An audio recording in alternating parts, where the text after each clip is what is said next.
So magandang araw, magandang hapon, magandang gabi. Depende ho yan sa time zone ng ating lugar at sang sulok tayo ng ating mundo sa mabuti tayo na kalagayan at walang sakit-sakit ang lahat. Sa mga kababayan nating OFW at mga kababayan natin na nandyan sa Pilipinas, mapagpalang araw sa ating lahat. Okay, so kumusta ang lahat mga kababayan? How are you today? Well, I'm hoping na sana magandang ating gising ngayong umaga at meron tayong very energetic na aura. At sana rin po mga kababayan na hindi niyo kalimutan mag-pray ngayong araw. Kahit 1 minute lang po. Magpasalamat tayo sa ating Panginoon kay Lord Jesus Christ na ngayong araw ay gumising pa tayo at magpasalamat din po tayo sa mga blessings nating na-receive araw-araw at mga blessings na hindi natin nakikita. Okay? So please, don't forget to pray always, every day.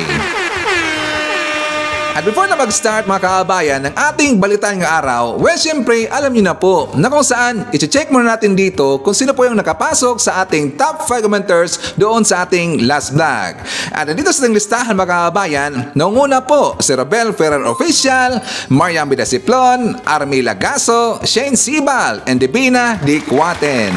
Pasalamatan po natin ating mga channel members na sila si Beloved Ryan, Samuel Membrado, Pusong Inami, Cosme Defender, Fiz Calante, Russell Teruel, Bia Bibar, and Mel Grace Holmes. Siyempre, i-greet po natin ating mga early birds. Nandyan kasama natin sila si Barkadahan Forever FM, Meli Gineso, Maiti Baisa, Oscar Dasilio, Lynn Gonzalez, Eduardo Cartera. Nandyan rin po kasama natin si Amy Sarino, Glinda Magalong, Cyrel Salazar, Rose Guevara, Nonoy Floren Hills, Dart Rem, Brian Baltasar, Aurora David, Price Gasol, and Olala.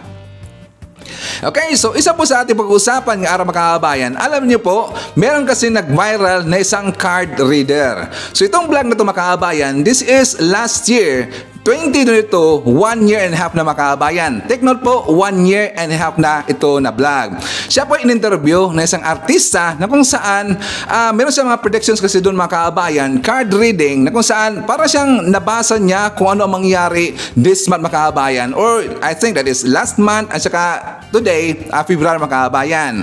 So it is about politics. Napag-usapan niya doon mga predictions about kay PBBM, mga mangyayari sa Pilipinas, either mag-improve ba yung Pilipinas at saka yung katulad po sa mga katrayduran na mangyayari mga kababayan. Isipin niya, 1 year and a half na po yun. Pero unti-unti na pong nangyayari ngayon na buwan mga kababayan or this year. And after that, binisita ko ang kanyang personal po na account mga kababayan dyan sa YouTube na kung saan meron na po siyang ginawa na predictions that is already, that is last year, December mga kababayan, December 2023. Meron siyang mga predictions po tungkol sa health po ni BBM, mga nangyayari po sa piso, kung lalakas ba o hindi, or uunlad ba yung Pilipinas mga kababayan, and about rin po kay Senator Amy Marcos. Well, alam ko po na majority dito sa ating channel na hindi po naniniwala sa mga ganyan, yung mga predictions, yung mga card reading na yan, yung mga about po sa mga nangyayari in the future, kung ikaw ba ay yumaman, ikaw ba ay makakajowa, o ikaw ba ay makakaasawa, yung ganun mga kaabayan. Alam ko po na hindi po kayo, or iba sa inyo, na hindi po naniniwala ng ganyan.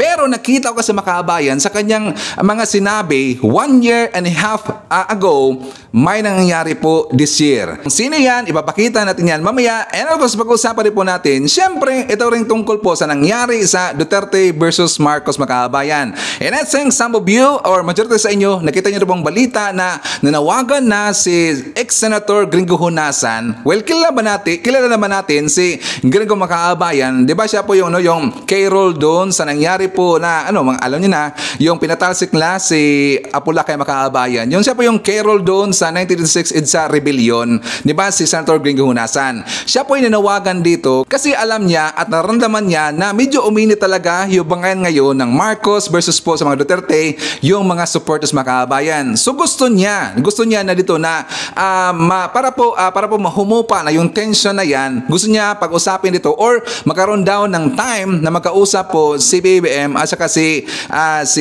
PRRD mga kababayan. Kasama rin po doon, siyempre nanawagan siya na sana kasama rin po doon sa exclusive daw na meeting nandun po si GMA, at po si IRAP para po humupa yung tension po ng bangay na yan kasi nga ang magsasuffer dito yung taong bayan mga kababayan. Well, alam ho natin yan. Wala naman kasi magandang outcome ito mga bangayan po ng Duterte at saka ng Marcos, pero alam ho natin kung sino po dito yung unang ng away mga kababayan. Sabi pa nga niya, hindi siya ng away, pero kahit hindi siya ng away, sa kanyang palagay, hindi ng away, pero pangit naman kasi ang kanya magbinatawan po ng mga statement mga kababayan. Di ba? Yung akusahan ka na hindi mo naman ginawa. At siya, ipapakita ko rin po dito yung ginawa po na color survey ng ating mga kababayan na mga vlogger mga kababayan, Marcos Vlogger. Ito po ay tungkol po sa tinanong niya yung taong bayan kung naniniwala ba sila sa statement po na sinabi ni PRD na adik daw ang ating presidente. And of course, pag-usapan rin po natin kasi meron po nag-request. Ito pong tungkol po sa vlog ni Banat Bay Makabay, ni Bayad Bay, na meron dang mga masasamang loob na pinagtangka na siya dito or parang tinakot na siya makabayan yung mga threat po, yung mga death threat na ganyan. So, doon sa kanyang vlog, tininan ko po kanina, malungkot siya makabayan. Malungkot siya at saka may mga sinabi siya doon na noon pa man, marami doon siya mga death threats na receive daw or even mga tawag, hindi labo tawag, even yung mga text messages, marami siyang na-receive. Pero ang nakatawa kasi makahabayan, alam niyo po, honestly natawa ako sa kanyang vlog. Bakit? This is a tactical, parang diversion tactics ng makahabayan. Siyempre, gusto niyang pagtakpan dito yung mga bangayan, yung mga tirada ngayon ng mga Marcos Vlogger doon po kay FPRD. Kasi alam niya na medyo natabunan na ngayon at saka binakbakan na ngayon si FPRD at saka kitang-kita naman talaga natin yung mga statement na nilabas po ni FPRD, yun po'y walang kwenta at talagang yun po'y mag-backfire sa kanya makahabayan.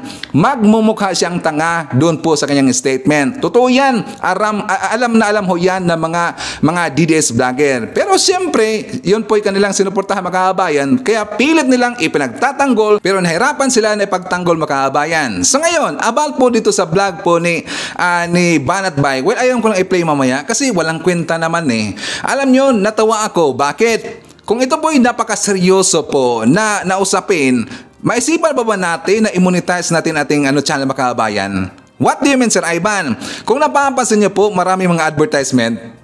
Di ba? Nakatawa nga eh. Kaya nga siya binakbakan po ni Ninyo Barsaga makahabayan. Kasi nga itong ginawa po ni Banat Bay para siyang naging Maharlika 2.0. Ipapatumba na daw si Maharlika makahabayan, si Hitad. Ito na po yung ginawa ni Banat Bay kasi nga pumatok yung makahabayan. Di ba nag-viral po si Hitad dahil nga sabi niya na ipapatumba na daw siya.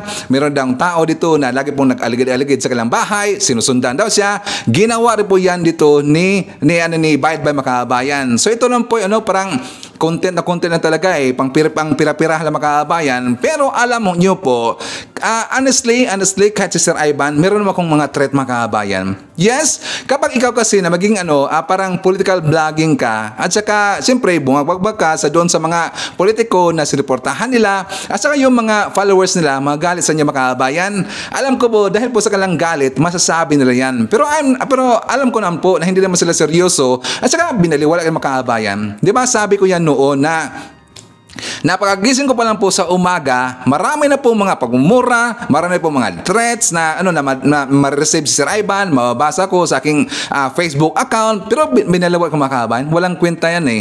Kasi nga, yung mga taong ganyan, ang ibig sabihin po, yung mga galit sa iyo, may threat na sasabihin sa iyo, na ay, papatumba ka namin kapag makita ka, yung ganon, sila po yung totoo dito, ang totoo na weak na tao makahabayan.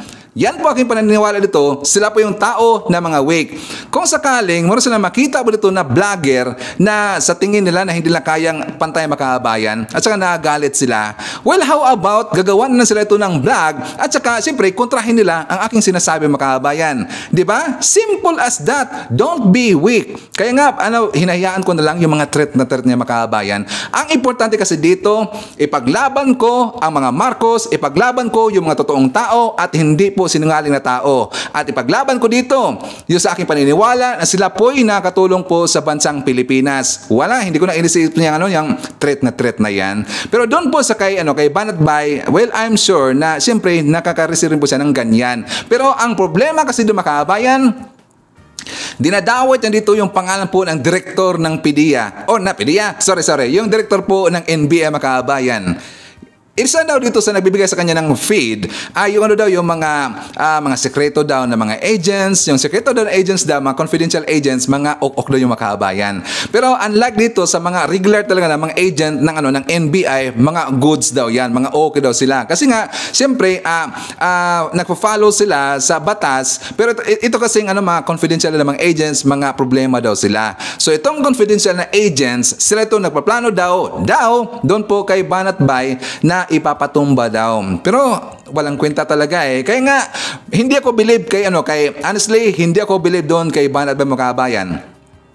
Bakit Sir Ivan? Kilala naman natin si Nino Barsaga mga kababayan. Kung kilala niyo po, saka nasundan niyo na siya sa panahon pa po ni FPRD, kitang-kita niyo kung paano yan bumanat at magmura at mumurahin po yung mga politiko mga kababayan. Ikaw ba'y mayor, ikaw ba'y congressman, senator, walang pakialam po si Nino Barsaga. At grabe ho yan bumanat mga kababayan. Masasabi ko yan noon na sampalin na lang ako ni BP Sara, huwag lang kong murahin po ni Nino Barsaga mga kababayan. Totoo yan. Grabe yun, mumura. Pero at least ngayon nakikita ko na si Nino na medyo naglaylo ng konti sa kanyang pagmumura. Kasi nga si Nino, alam niyo ba na ilang beses na yan nakulong mga kababayan?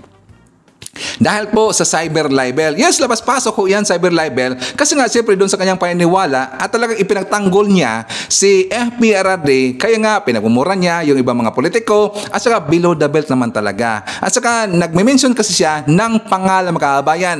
Not just a name, complete name pa niyang sinasabi at pinagmumura at inaakusahan mga kababayan. So, yun talaga, sabi ko, delikado to si Nino. Pero dito po kay Banat Bay, layo talaga mga kababayan. Napakalayo. Si Bayat Bay, ganun lang yan. Kaya lang yan, kay Nino, grabe yung mga kababayan.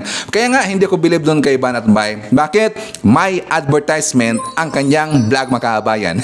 Kay Nino noon, walang advertisement yung mga kababayan. Kaya doon ako bumilib kay Nino versus dito kay Bayat Bay. Okay? So at least, narinig nyo na po aking side kasi nga marami pong nag-request mga kababayan. Mga 11 yata, nag-forward sa akin ng video ni Bayat Bay mga kababayan. Walang kwenta yon. At saka, meron na pong banateros na kung saan itong banateros na to abay gonggong talaga kasi nga nagalit sila mga kababayan. Bakit Sir Ivan?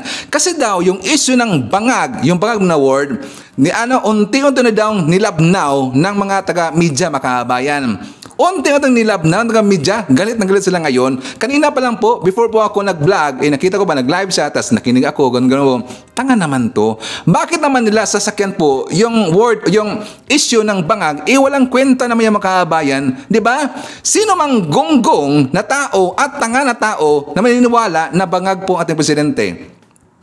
Sige nga. So okay, mamaya ipapakita ko po kung sinong vlogger na yan na isang baniteros makabayan. Alam nyo ba na merong ginawa po ngayon si Gloria Macapagal Arroyo makabayan, si GMA. Anong ginawa niya Sir Ivan? Well, syempre, mamaya pag-usapan natin yan. Marami pang iba. Alam nyo po si Sir Ivan, palagi daw mararamdaman na nga pasabog every time na maglalabas tayo ng mga bagong balita dito sa ating channel.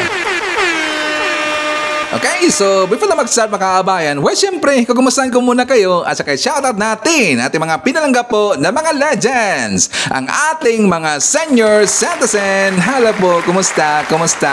I'm hoping po na nasa maayos kayo na kalagayan. Kukumustahan ulit mga kabayan ang mga pinalangga natin na mga Marcos Loyalist.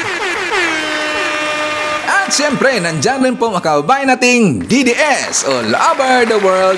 Howard na mga kababayan, lalong-lalo na. Maraming salamat sa Uniteam supporters. Girls, thank you so much sa ating mga returning viewers, mga supporters to Mr. Ivan, mga Sukis Ting Channel, thank you so much at maraming salamat sa mga viewers na hindi nag-skip ng ating mga commercials. Thank you so much. At syempre, welcome rin po natin ang ating mga new subscribers. Mga bagong pasok sa Ting Channel, welcome to the family and thank you po for appreciating our channel. Okay, so before tayo pupunta doon sa mga mainit na mga balita at kamaritisan na mga fentanyl vloggers makabayan, alam niyo maraming matatawa sa fentanyl. So may katara yung fentanyl eh. So ngayon, siguro patok na ngayon yung fentanyl makabayan. Dadami na po yung bibili ng fentanyl. Eh syempre, marami na pong idol doon si yung gumamit ng fentanyl makabayan. Ito po yung added advertisement ng fentanyl. So anyways, makabayan, dito muna tayo sa good news na kung saan marami kasing nagtatanong kay Sir Ivan. Dito po tungkol po sa added po or dinagdagan po yung pensyon ng ng ating kababayan mga seniors. 'Di ba? Before that is only 500 pesos. Iyon po dinagdagan ng another 500 pesos. So nagiging 1,000 pesos makabayan. Pero marami kasing nagtatanong kasi nga 'di ba supposed to be ang plan that is last month makabayan, January. Pero hindi po yun nangyari. So, maraming tanong sa akin na Sir Ivan, kailan daw? So, kanina o kahapon nga pala, meron ng balita na nag-umpisa na sila na nagbigay po yung pension po ng ating mga kababayang seniors. Gin-add na nila yung another 500 pesos makabayan. So, nag-start po this month. So, for more details, let's watch this. Mula 500 pesos, 1,000 pesos kada buwan na ang pensyon ng mga mahihirap na senior citizen simula ngayong Pebrero. Ibig sabihin, mula sa dating 3,000 pesos, 6,000 pesos na ang makukuha ng nasa 4 na milyong mahihirap na senior citizens kada semestre. Sa pagsisimula ng implementasyon ng batas na nagpapataas ng social pension ng mahihirap na senior citizen, buena manong nabigyan ng dinobleng pensyon ang nasa 250 benepisyaryo sa ceremonial payout kanina. Naroon sa seremonya si First Lady Liza Araneta Marcos. Bago siya umalis, sinubukan ng GMA Integrated News na magtanong tungkol sa mga patutsada ni dating Pangulong Rodrigo Duterte laban sa kanya at kay Pangulong Bongbong Marcos. Ayon kay Duterte, ang First Lady raw ang isa sa utak ng umano'y balak na pagpapalit ng sistema ng gobyerno mula presidential patungong parliamentary. Baka pwede lang kayo muna ng reaction. Reaction lang po ma'am dun sa sinabi po ni PRRD. Hiningan din siya ng anumang pahayag sa Chinese New Year celebration ng Chinese Embassy pero di niya pinaunlakan ang media.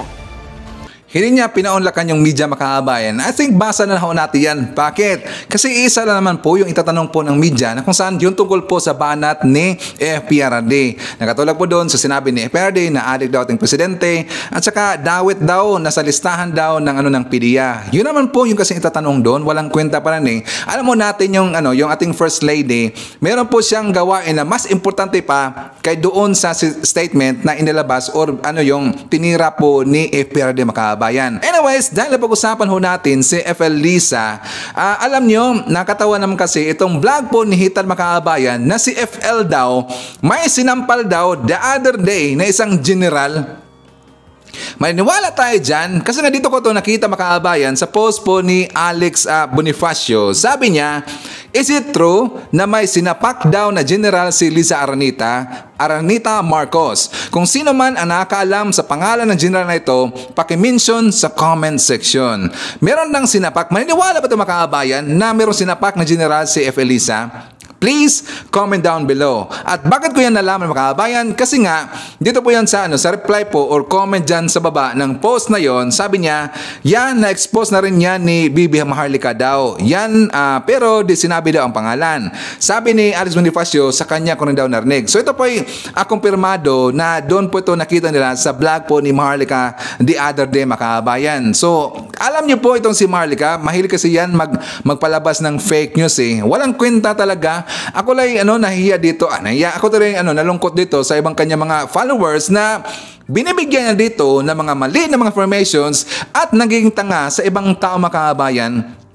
Totoo naman talaga. Saka bakit naman talaga? Ito panawagan ko dito po sa mga viewers po ni Hita. Dapat magiging check and balance tayo. Kasi nga kapag merong sasabihin dito or isiwalat daw, pasabog daw itong Hita Makabayan. Like for example, dito po merong sinapak na general si Felisa.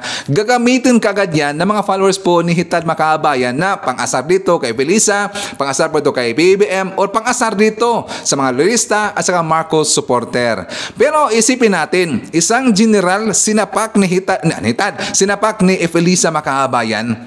Di ba? Napaka-impossible, General, sa sapakin mo. Hindi naman po si BP Sara yang si Efelisa Makabayan.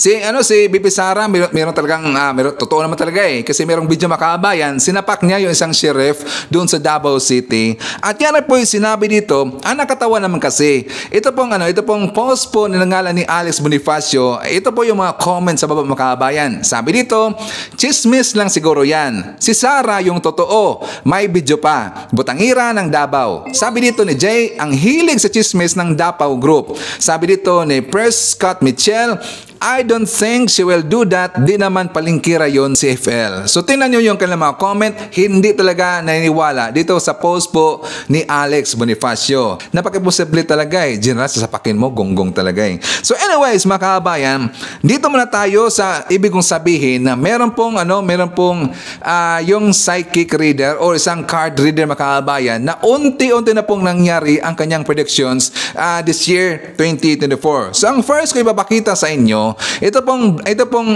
vlog interview niya kay Aiko Melendez. Well, alam na mo natin at kilala natin sino po si Aiko Melendez.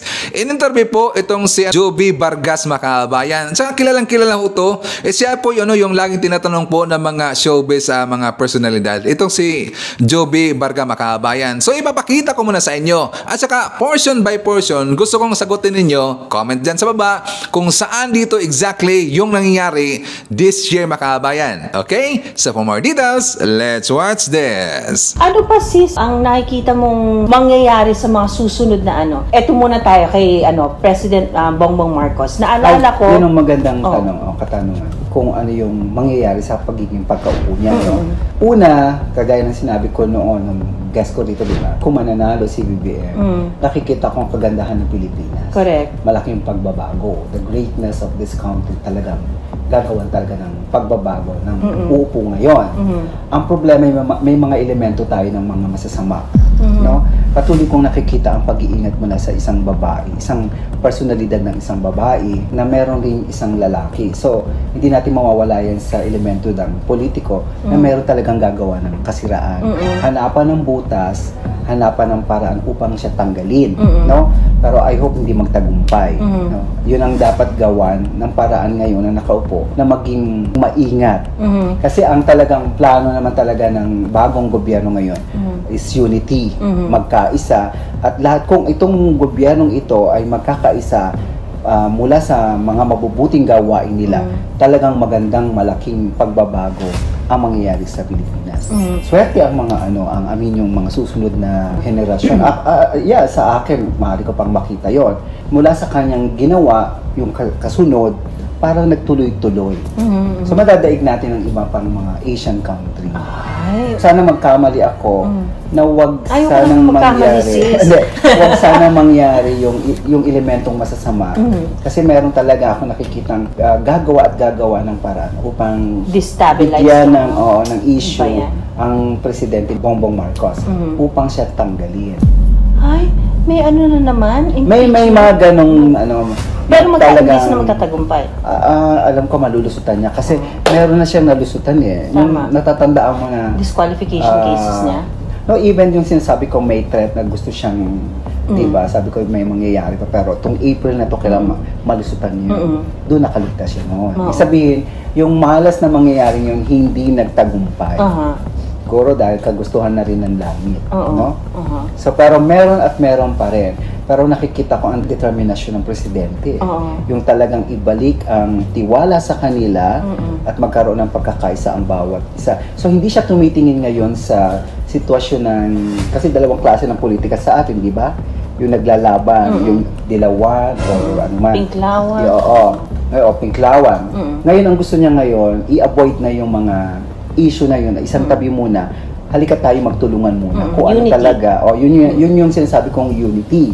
Which is yun ang maganda sa plano nito. At nasa likod nito, ang isang tagumpay rin ng kanyang kapatid, sa tulong nito, magtutulungan sila nito, itong babaeng kapatid na to. Si Sara Yan Duterte? well, isa yan sa nakikita ko rin na makakatulong si Sara kasi nakikita ko rin naman nasusunod siya rin naman na magiging susunod na presidente ng Pilipinas, si Sara.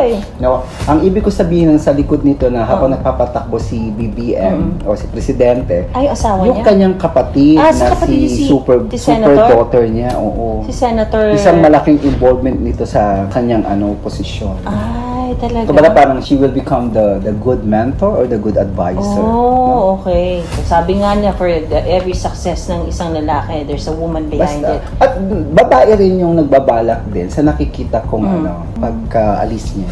Ay! So hindi ko lang alam kung wala rin akong idea. Yun lang yung madalas kong nakikita lagi sa ora ni Presidente. Nakikita ni Joby na ito daw si Senator Amy Marcos ay magiging good mentor daw ni BBM. Nakikita ba natin yung makaabayan? Magiging good advisor daw si Senator Amy Marcos. Pero ngayon, I don't think kung nangyari yan kasi nakita natin currently si Senator Amy Marcos ay medyo hindi siya sang-ayon dito kay Baby Makaabayan. Di ba? Lagi niyang sinisiraan or hindi kanya ipinagtatanggol. So yung boy taliwas, hindi yun. Ikis yun. Pero doon po sa ekonomiya na sinabi po ni Joby Vargas na nilampasan na daw ng Pilipinas or malampasan daw ng Pilipinas yung ibang mga Asian country makaabayan. Alam nyo ba, last vlog natin, di ba, pinakita ko dito na ang Pilipinas ngayon is the fastest growing economy na ngayon. Di ba, nalampasan niya yung Vietnam, nalampasan po yung China. So yun po yung nangyari makaabayan. So correct ko yun. Okay, so dito rin po sa sinabi ni Joby Vargas na meron daw isang babae na nagtatridor ngayon kay BBM. Meron daw isang lalaki, nagtatridor daw kay BBM. May plano dito na tatanggalin daw sa pwesto si BBM. Who do you think, mga kaabayan? Sino kaya sila? Do you have idea? Hindi ba? Hindi kaya si PRD? Hindi kaya si Senator Amy Marcos makaabayan? Well, guess ko lang naman yan, pero hindi ko sinabing totoo yan. Pero lang kasi merong babae, merong lalaki na magtatridor at plano pong tangkaan na si PBM daw na tatanggalin sa pwesto. Baka siguro. At saka, at least dito nakita po ni Joey Vargas na malampasan ho yan daw ni PBM. Nakita naman natin makaabayan, di ba yung first wave po na ginawa ni PRD na grabe ho yun, hindi yung basta-basta pag-akusahan mo yung isang presidente na isang adik. Well, impeachable po kapag mapatunayan na adik po yung isang presidente makaabayan.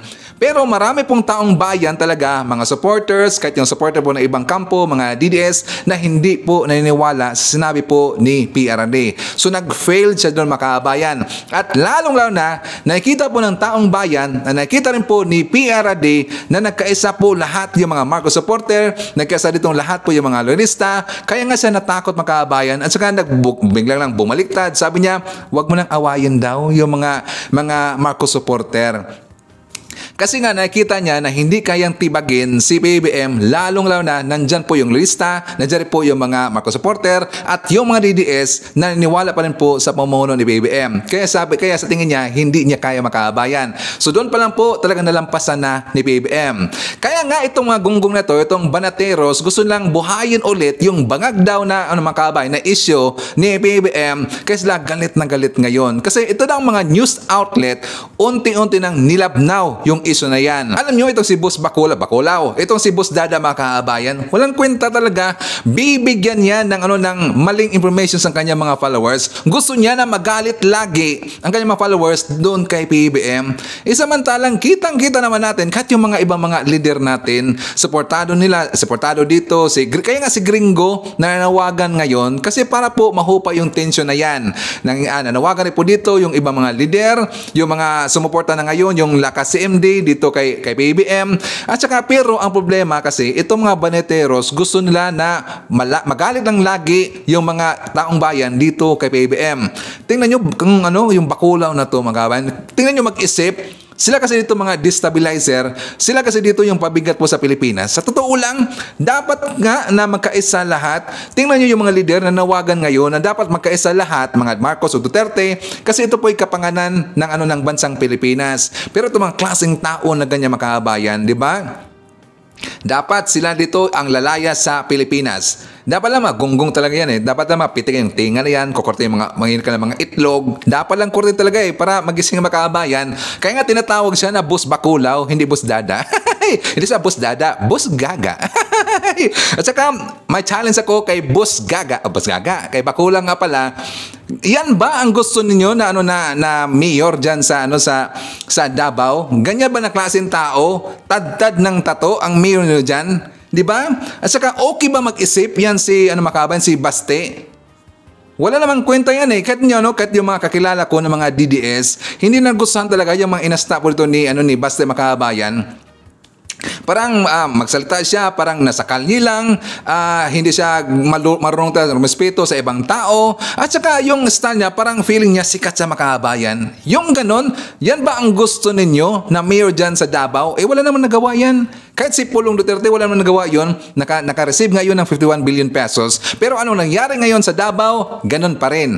51 billion pesos for the flood control dyan sa inyo sa Davao. Ay, panawagan nga pala sa Davao. Pakipitik naman yung tinga ni Pulong. Sabihin nyo na dapat sagutin niya yung 51 billion pesos kung nasaan.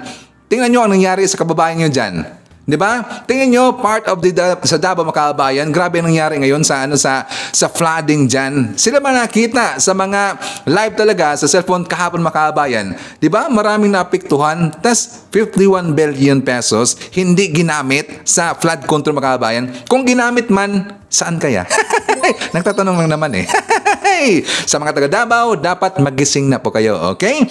So dito Makabayan, ipapakita ko sa inyo yung balita na kung saan nanawagan na dito sila Secretary Galvez at sa patero po yung BARM po kailangan chief kasi hindi po nagustuhan itong plano ni Duterte na ihiwalay daw yung Mindanao dito doon po sa Pilipinas Makabayan. Gusto lang maging independent daw. So ang BARM at saka si Sec Galvez hindi lang nagustuhan at talagang hindi po nila susuportahan Makabayan. So for more details, let's watch this. Tila kinontra ng leader ng Bangsamoro Autonomous Region in Muslim Mindanao ang panukalang paghiwalay ng Mindanao sa Pilipinas. Malaki na raw ang iniusad ng kasunduan para sa kanilang mga Bangsamoro. Tingin naman ng isang Muslim rights group. Bangayan lang sa politika ang panukala. Para ipaglaban ang anilay kapakanan ng mga Bangsamoro o mga Muslim sa Mindanao, nakipaglaban sa gobyerno ang Moro National Liberation Front mula 1969 hanggang 1996 at ang Moro Islamic Liberation Front mula 1977. 2012 nang i-anunsyo ang isang peace agreement sa MILF na nilagdaan naman noong 2014 at nauwi sa tuluyang pagtatatag ng Bangsamoro Autonomous Region of Muslim Mindanao o BARMM. Ilang dekada yang ipinaglaban. Kaya sa gitna ng pagsulong muli ng pagbubukod ng Mindanao ng ilang politiko, naglabas ng pahayag si BARMM Chief Minister Ahud Balawag Ibrahim o mas kilalang sa pangalang Al-Hajj Murad na isa sa mga dating leader ng MILF. Hinihikayat niya ang sambayanan na protektahan ang peace process sa MILF at suportahan ang kasalukuyang administrasyon para sa kapayapaan. Bagamat marami pa raw dapat gawin, malaki na raw ang inusad sa pagpapatupad ng Comprehensive Agreement on the Bangsamoro tungo sa kapakanan ng mga Bangsamoro. Sabi rin ni Presidential Advisor on Peace, Reconciliation and Unity, Secretary Carlito Galvez, dapat talikuran ang mga panawagang magde-destabilize sa bansa tulad ng paghiwalay ng Mindanao sa Pilipinas na kontra raw sa itinakda at diwa ng konstitusyon. Kontra rin daw ito sa prinsipyo ng bansang nakikinabang sa bunga ng peace process na tumuldok sa dekada ng armadong pakikibaka sa Mindanao. Sabi rin ng mga grupong nagsusulong ng mga karapatan ng mga Muslim sa Mindanao, bangayan lang sa politika ang nangyayari. Karamihan ng mga gustong isisid ang Mindanao, galing naman dati sa Luzon at Visayas. Hindi naman sila indigenous sa Muslim Mindanao. And if you're in Mindanao, and if you're talking about will the Muslims follow secession, medyo pagod na ho ang mga kasama namin sa giyera. I mean, think about it. We've been fighting for how many decades? So hindi lang po yung BARM region ang ayaw niyan, pati po yung mga kabataan, mga politiko, local and national, senador, congressman, governor, ayaw niyan. Iilan lang po, ang identify lang dyan na may gusto nito ay si dating Speaker Pantaleon Alvarez. at saka po ang mga Duterte. So parang taga Davao lang ang may interest. Yung iba hindi pala. Kasi yung pong BARM, napakalawak nun. Yun yung dating Autonomous Region Muslim Mindanao na pinalawak, kaya naging Bangsamoro, isang gobyernong malakas at suportado ng national government. Okay? So hindi ho sila sang-ayon at hindi ayaw nila ng ganun. At dapat lang naman kasi ang ating saligang batas, isa lang ho ang Pilipinas, Luzon, Visayas, Mindanao. At kung ano naman talaga ang layunin nitong promotor ng mga Mindanao Independent, hindi natin alam. Baka yan ang akala nila makakapagsalba sa kanila. Kapag nahiwalay ang Mindanao, hindi naman ho talaga papayag ang ating national government, pati ang Kongreso at Senado sa ganyang panukala. Okay? At ngayon, maganda ito dahil nag-react na ang mga respetadong leader sa Mindanao, pati mga negosyante sa Mindanao, at iba pati mga kabataan, kahit nung araw pa na pinag-uusapan yan, ayaw din ang kabataan. Kasi nga, alam ng kabataan, alam ng matatinong Pilipino, isa lang ang Pilipinas, bakit ihiwalay sila? So, ilang pangalan lang ang may gusto. Ngayon pa lang po ay inilaglag na sila kasi nga, hindi naman talaga kailangan. At tsatsa nga ang kailangan dyan. Akala ko ba ayaw nyo ng People's Initiative, ayaw nyo ng charter change? Bakit gusto nyo humiwalay? O tanong natin kay former Speaker Alvarez at former President Duterte, bakit gusto nyo, meron kayong idea ng ganyan? Ang nangangailangan po yan ng charter change. Hindi naman kayo pwedeng basta hihiwalay ng nandyan yung 1987 Constitution. Dahil ang sinasabi ng 1987 Constitution, buong Pilipinas ang sakop nito. Kung anong batas sa Luzon, Visayas, ganoon din sa Mindanao, under ng 1987 Constitution. So kung gusto nyo himuwalay, tsatsa ang kailangan. Pero matagal at saka hindi nga po. Ngayon pa lang yung Bangsamoro nagsalita na, hindi hubiro. Malaking organization yan. Malaking pwersa yan sa Mindanao. Ayaw nila dahil alam nila mas okay itong kasalukuyang sitwasyon. Kasi pati sila, mag-aalanganin ang kanilang pwesto kapag nagkaroon ng independent. Saan sila kukuha ng suporta? Ang suporta rin ng Bangsamoro, Autonomous Region of Muslim Mindanao, ay galing sa national government. Galing sa national budget. Ang suporta ng Malacanang at Kongreso sa kanila, matindi. Solid. Pagka himiwalay sila, baka mawala yun. Sigurado mawawala yun. Kaya actually yung panukalang yun parang suntok sa buwan. Pero siyempre nag-react ang tao. Kahit yung iba naman mga Taga-Luzon at Visayas, papayag ba naman na mahiwalay ang Mindanao? Yung bang kayo bang mga OFW, papayag ba kayo mahiwalay ang Mindanao sa Pilipinas? Natural, hindi. Kayong mga Pilipino sa abroad na nagkaroon ng pamilya dyan, papayag ba kayo mahiwalay ang Mindanao sa Pilipinas? Kagustuhan lang ng dadalawa o 3 o 4 na pamilya. Duterte at Alvarez lang naman po ang may idea niyan, may gusto niyan. So, hindi ho ganun kadali. Pero at least ngayon po ay napapag-usapan, at least, sabi ko nga, ay lumalabas ang damdamin, pulso ng mamamayang Pilipino, pangkaraniwan, professional, business group, at mga politician. Ayos, di ba? Importante yan. Yan ang kalayaan, part ng demokrasya. Kaya medyo lumambot ngayon si FPRD Makabayan. Kasi pag-aakala niya, nasusuportahan siya ng kanyang statement, yung ihiwalay niya yung Mindanao sa Pilipinas. Well, nakita kasi niya na hindi siya suportahan ng BARM, hindi siya suportahan po ng Muslim rights or yung Bangsamoro Makabayan. Di ba? Nasalita kasi yung Bangsamoro, hindi na suportahan at ayaw nila. Kasi kapag ipagpatuloy ho yan, yung plano po ni Duterte, ni FPRD na gusto niya ihiwalay yung Mindanao, magka-World War talaga Makabayan sa Mindanao. Sure na sure yan. Nakita natin yung picture, di ba? Kapag ipagpatuloy po yung plano yan ni Duterte na ihiwalay niya yung Mindanao sa Pilipinas, talagang world war dyan sa Mindanao Makabayan. Kaya nga medyo lumambot siya at saka bigla siya ng iba ng ihip ng hangin Makabayan. Then sinabi niya na mabait po si PBM.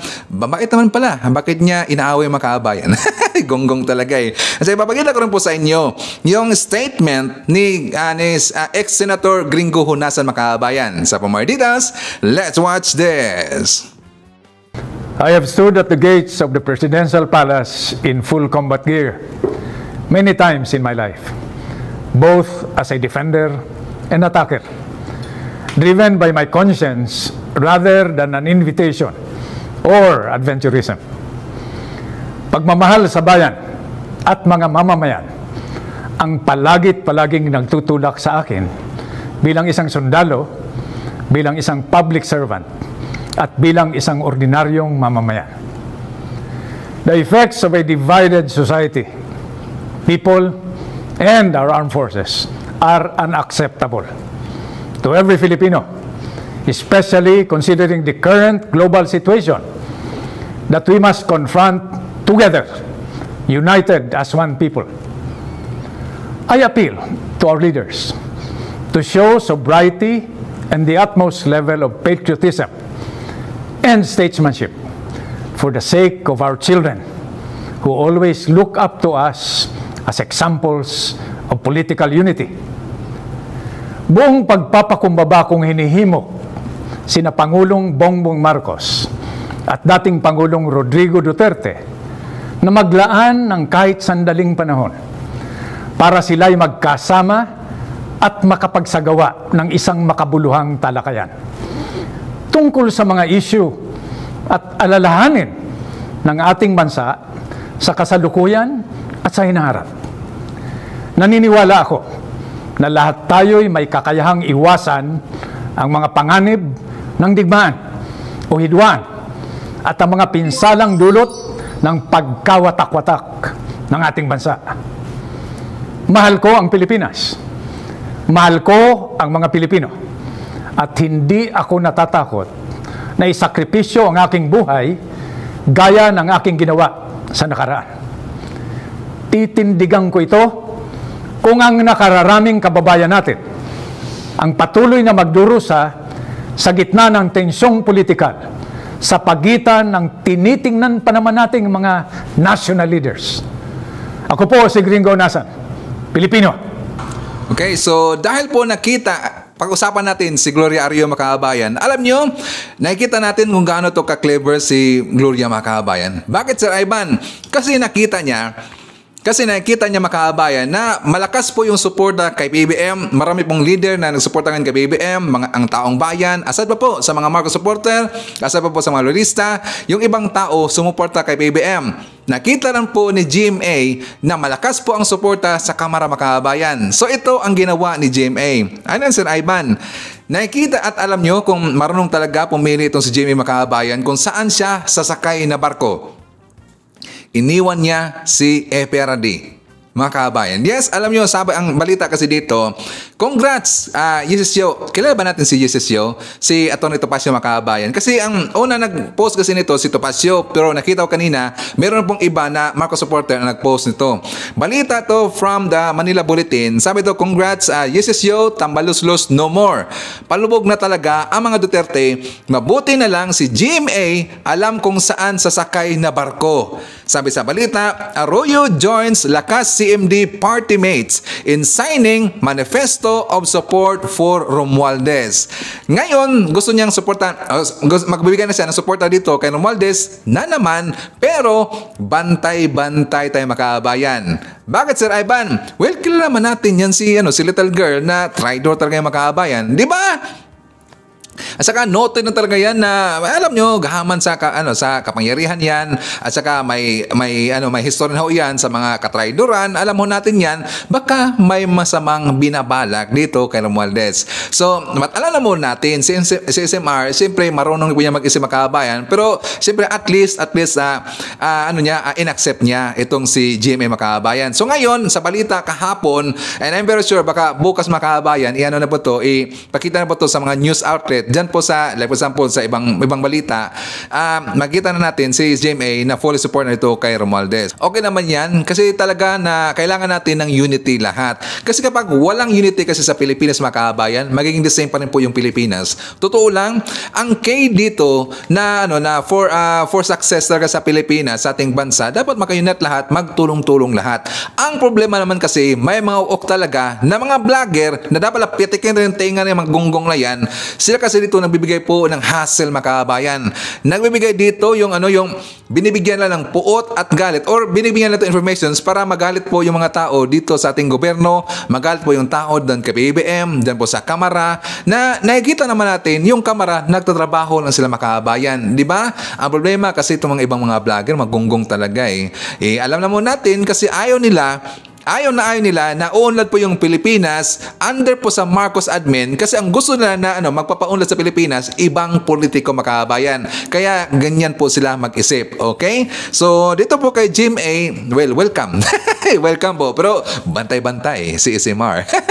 So anyways mga kabayan, isa naman natin si Monflower, Christina Buenafe, Jiminay Vlog, nandiyan po si Virgilio Villanueva, kasama rin po natin si Marilo Ferte, nandiyan po si Rolando Madara, si Lopil Mohino, John Kuan, Ribaya Edith, Mary Grace Secretaria, nandiyan po kasama natin. Hi to Regine, birthday na niya this coming March 1. Advance happy birthday kay Regine and advance happy birthday kay Jimboy this coming March 11.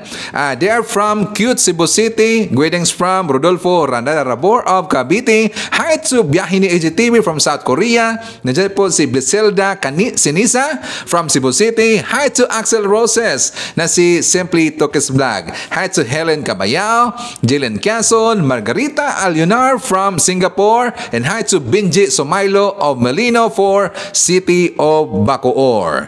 Okay, so mga kabayan, alam niyo, meron kasi nag-message kasi Ivan kahapon. Actually talagang na-touch ko makabayan. Parang gusto ko nang umiyak eh. Kasi meron pa tayong viewer dito, bago viewer sa new subscriber natin, senior. I think si Ma'am Lucrecia makabayan. Lucrecia ang kanyang name. At siya, she's already 70 years old. So galing daw siya sa ibang mga vlogger na kung saan, ayaw ko lang bagitin, pero siyempre doon sabi niya may pagka mahina daw magsalita. So nung napadpad siya dito sa ating channel makabayan, kasi nga si Ma'am Lucrecia meron siyang sakit eh. So, ganun, siyempre, alam ho natin yung mga seniors natin, medyo kailangan talaga natin na ulit-ulitin po yung pagsabihan kasi nga baka ang iba, baka yung ibang may sakit, hindi ka gaano kay gagadian makakatsa pa kabayan. Lalong-lalo na kapag mabilis magsalita yung isang tao. So while nakinig sa atin, kasi nga marami itong mga affirmations dito, maraming balita daw, kasi yung ibang mga pinapanood niya na mga vloggers, iisa lang daw yung topics, pero pinapahaba mga kabayan. So dito, hindi ko pinapahaba, pero marami itong topics. Yan daw ang, sabi niya, yan daw ang advantage ko sa Ivan. So isa pa sa ating advantage dito, nag-improve daw kanyang mental health mga kabayan.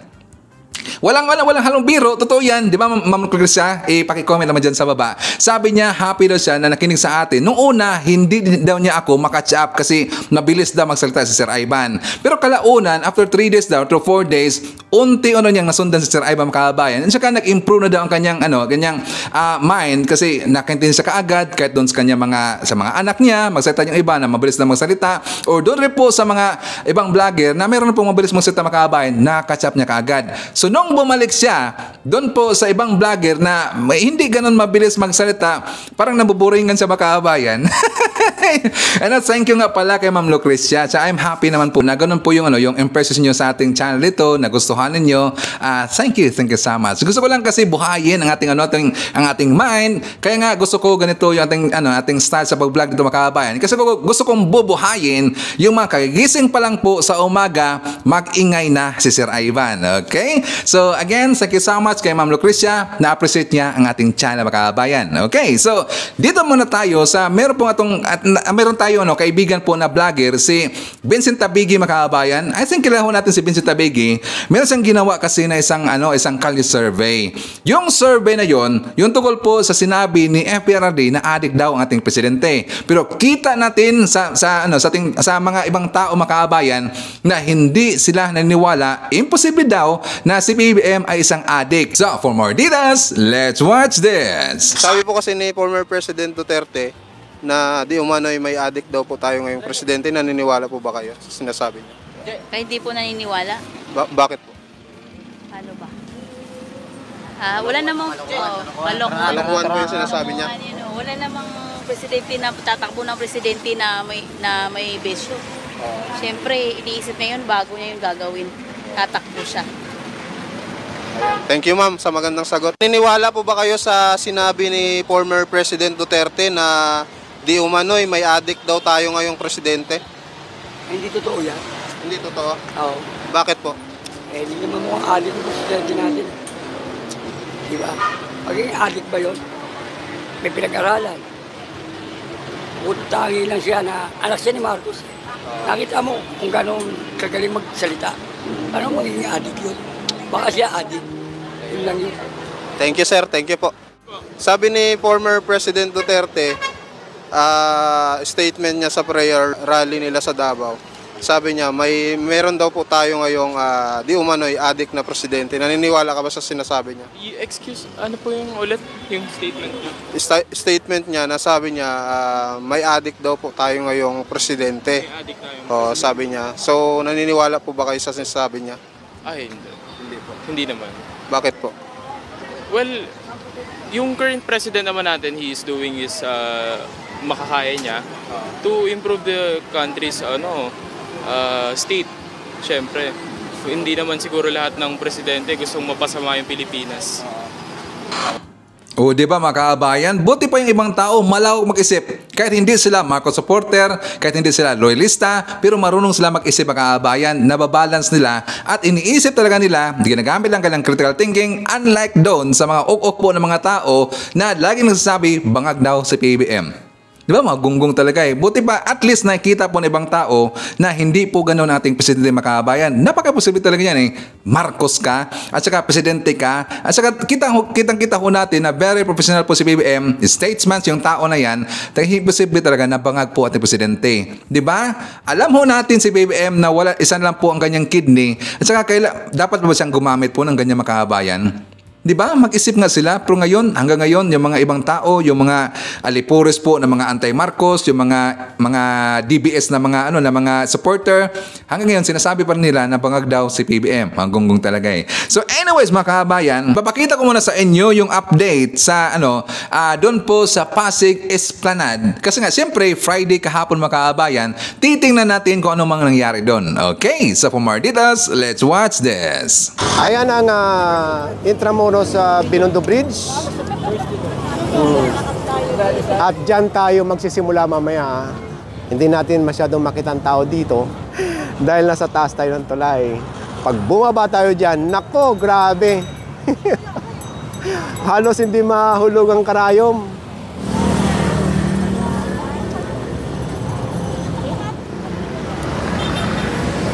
Mag-i-start tayo doon sa kabila ha. Doon sa kabila. Sa kabila ng tulay. Para kompleto lahat ang detalye. Doon sa may part ng Binondo Bridge. O ipapakita ko lang sa inyo pagkagaling kayo ng Loton. Itong itsura ng Esplanade sa gabi. Ngayon doon, may steps ha. May steps doon. Dito naman, merong steps saka sa mga wheelchair or sa PWD. Okay, akit na tayo. Doon tayo mag-start sa kabila.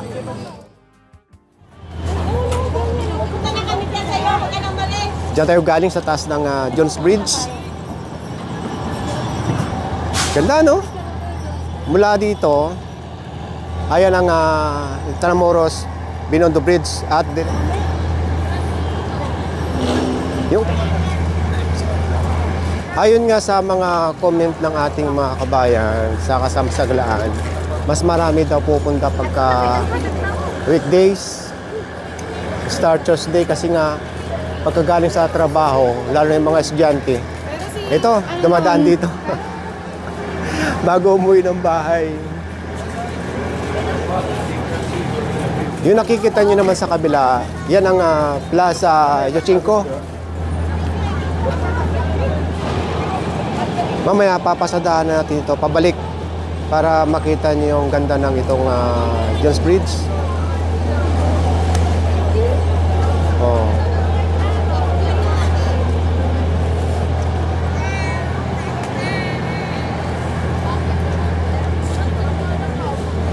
Alam mo, ang pangat namin yung mag-blow isa pa.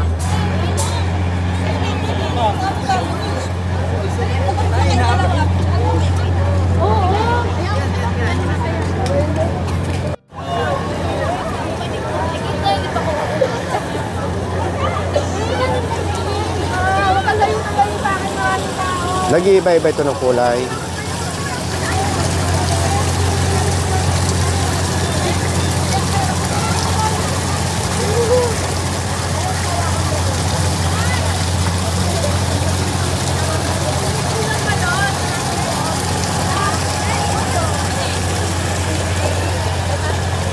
Ay, sorry.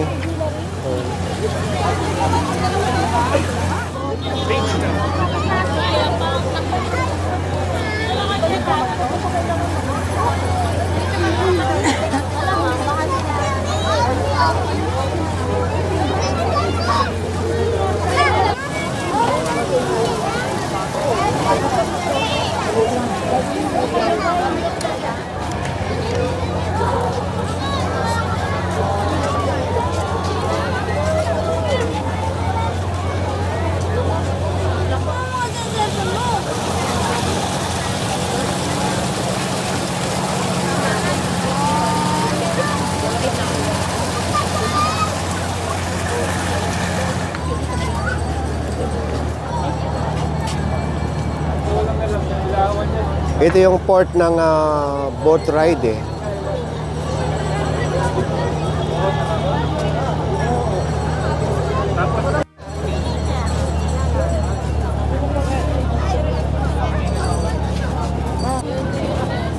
Wala na ano. Pang-future tayo kung saan.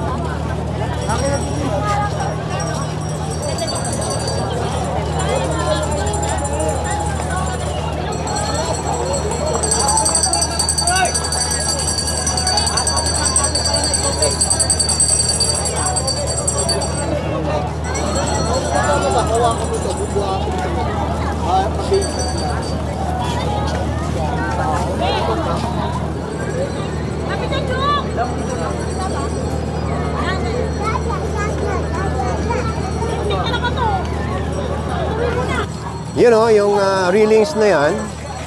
Yan sa tabi. O yan o. Yan yung railings na yan. Sabi ko nga, baka kunting kamali lang, bagsak dyan. Hanggang dito sa kabila. Kunting ingat lang. Hanggang doon o. Dami nakaupo.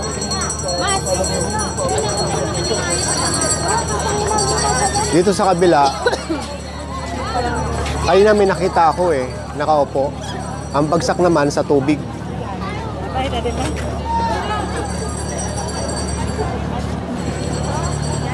Oh.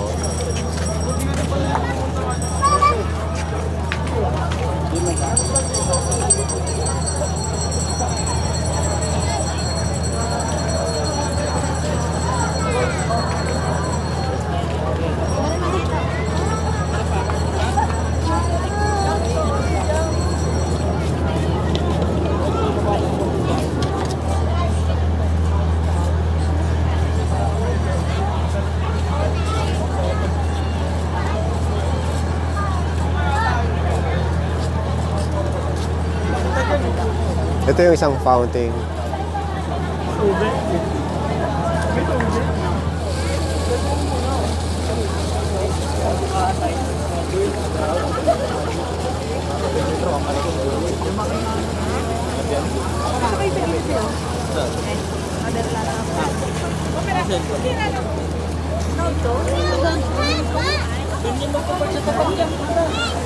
Dito ko. Paano kayo tatlo? Ulo ko na lang ipalakas mo.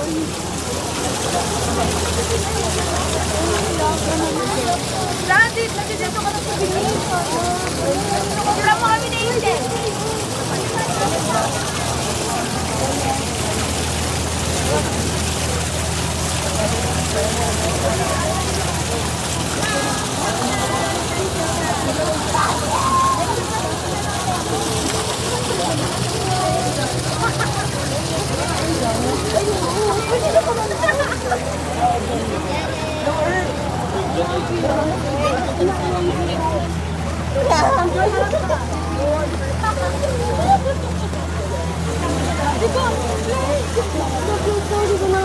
Wala yan na intipay na lang sa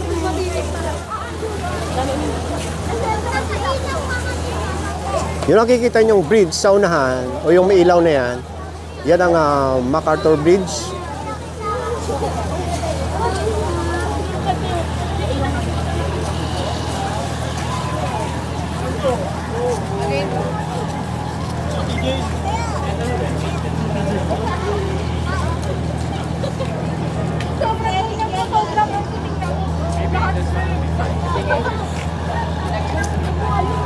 So, hanggang dito na lang.